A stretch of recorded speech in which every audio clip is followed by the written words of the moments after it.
The Classic 90 HOB is like no other Reef Octopus hang-on-the-back skimmer.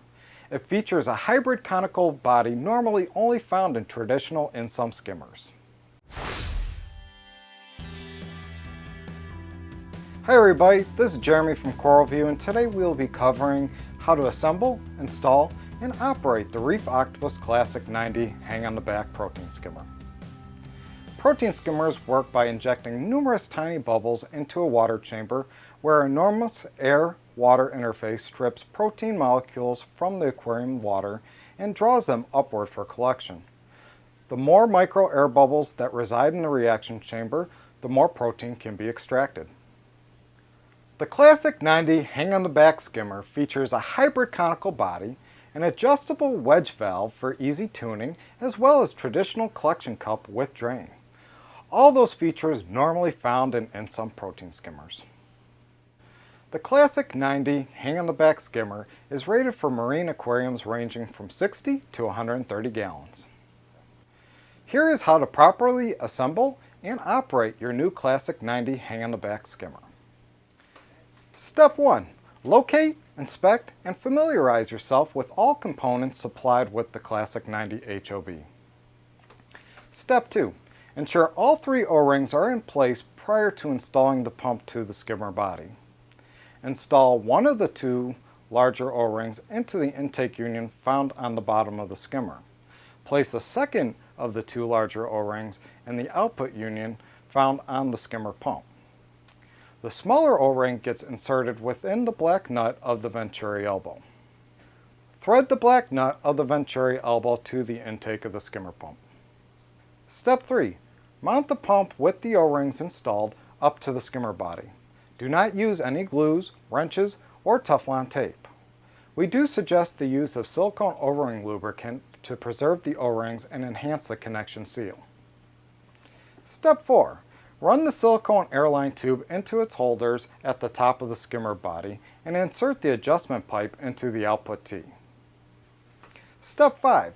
Hang the protein skimmer over the rim of the tank and install the intake cage and output defoaming devices.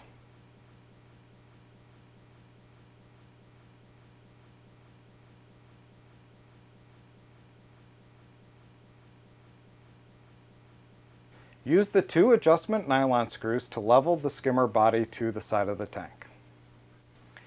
Step 6. Manually fill the skimmer with water from the aquarium until the water flows back into the tank, and check for leaks. Be sure the output valve is in the open position and proceed to place the collection cup onto the skimmer. Step 7. With the airline kinked or capped, plug in the power cord from the skimmer pump to an electrical socket. Be sure a drip loop is in place. Continue to hold the airline closed until all trapped air has been purged and a full siphon has been formed. Once you see no bubbles running in the skimmer chamber, release the airline and install the air silencer. Now that the skimmer is properly installed and running, you should allow the skimmer to break in for a minimum of 2 weeks. During the initial break-in period, water will slowly wash off all inert oils that come direct from factory handling, as well as coat the inner walls of the skimmer with live bacteria. Be sure to leave the skimmer valve mostly open during this period and do not attempt to tune the skimmer. Doing so too early may result in inconsistent performance and possible overflow. Once the break-in period has passed, you can tune the skimmer to your aquarium by simply turning the output valve clockwise until you obtain pea-sized bubbles at the point where the collection cup meets the skimmer body. Allow the skimmer to acclimate to a new setting for 24 hours before making further adjustments. The more you close the output valve, the more wet the collection will become.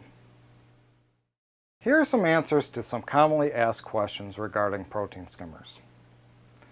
Why is my new skimmer not producing any foam or not collecting the skimmit in the collection cup?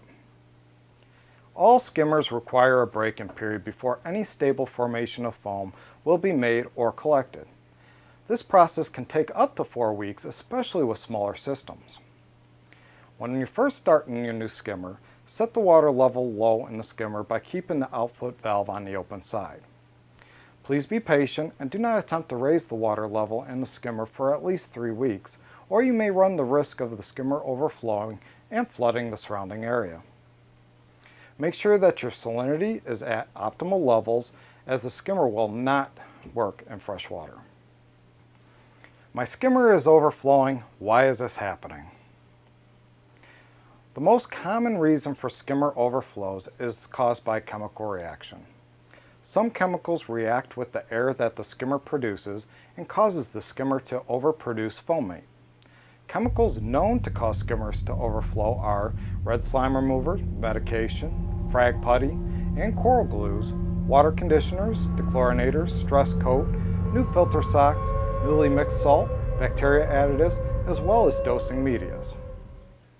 In order to remove these chemicals from the water column, we suggest that you do several 20% water changes over the period of a month and add a good amount of fresh activated carbon to the system and change it out every week till the skimmer has returned to normal operation. For more helpful tips and troubleshooting the skimmer overflows, please visit CoralVue.com/support. I hear my pump humming, but no air or water is being produced. How do I fix it? Drain and detach the pump from the skimmer body. Remove the impeller and inspect it for any damage or lodged debris. I installed the skimmer and excessive microbubbles are exiting out of the skimmer's output. What am I doing wrong?